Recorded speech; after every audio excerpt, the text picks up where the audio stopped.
was identified as mentally retarded, put back from the 5th grade into the 4th grade, and stayed in that category until I got out of high school. I don't have any college training, but I met a high school teacher who one day changed my life. I was waiting on another student, and when he came in, he said to me, "Young man, go to the board and write what I'm about to tell you." And I said, I can't do that, sir. He said, "Why not?" I said, "I'm not one of your students." He said, "It doesn't matter, follow my directions now." I said, "I can't do that, sir." He said, "Why not?" I said, "Because I'm educable mentally retarded." And he came from behind his desk and he looked at me. He said, "Don't ever say that again.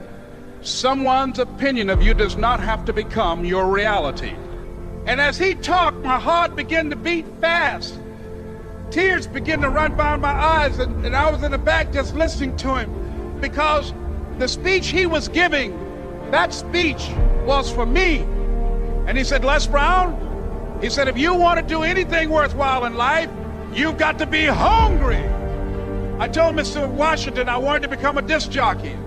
And so I started working to develop myself. He said, "I want you to practice every day being a disc jockey."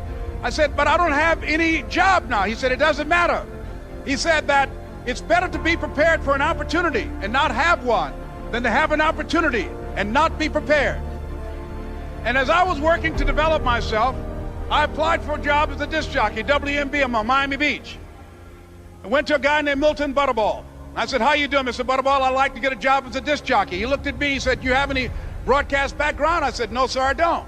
"You have any journalism background?" I said, "No, sir, I don't." He said, "We don't have any jobs available."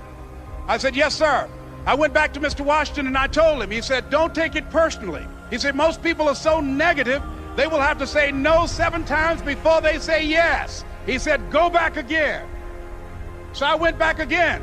I said, "How you doing, Mr. Butterball? My name is Les Brown." He said, "I know what your name is. What do you want?" I said, "I'd like to know whether or not you have any jobs as a disc jockey, sir." He said, "Didn't I just tell you yesterday we didn't have any jobs?" I said, "Yes, sir, but I know whether or not somebody got laid off or somebody was fired, sir." He said, "No one was laid off or fired. Now get on out of here." I came back the next day like I was seeing him for the first time. I said, "Hello, Mr. Butterball, how are you?" He looked at me with rage. He said, "Go get me some coffee." I said, "Yes, sir." And I went to get him some coffee. After a while, I would get their lunch and dinner, and I would go in the control rooms and take the disc jockeys their food, and I would not leave until they would ask me to leave. One Saturday afternoon, while I was at the radio station, a guy named Rock was drinking while he was on the air. I was the only one there, looking at him through the control room windows, walking back and forth, young, ready, and hungry.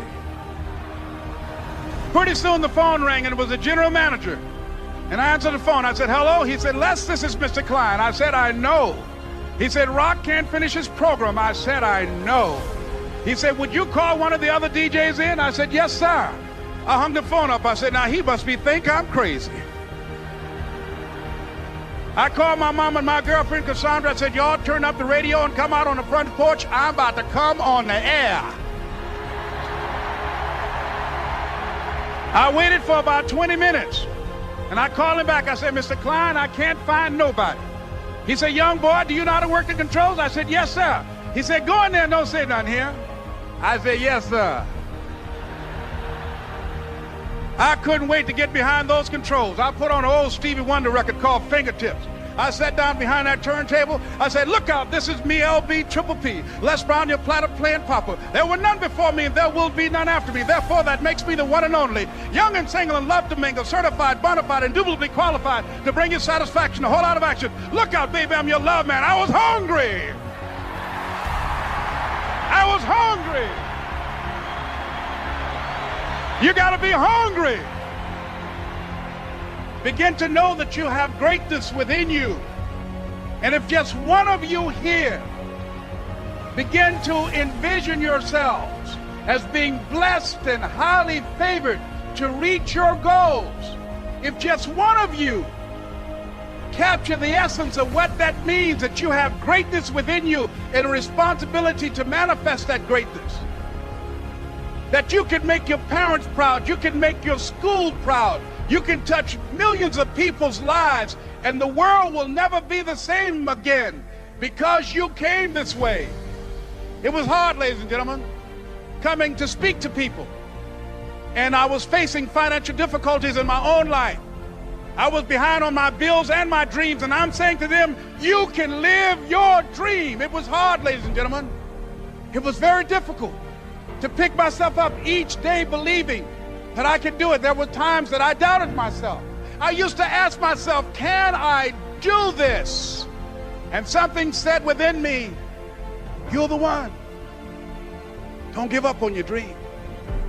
By continuing to push forward, by continuing to run toward my dream, that one day I would have my own talk show.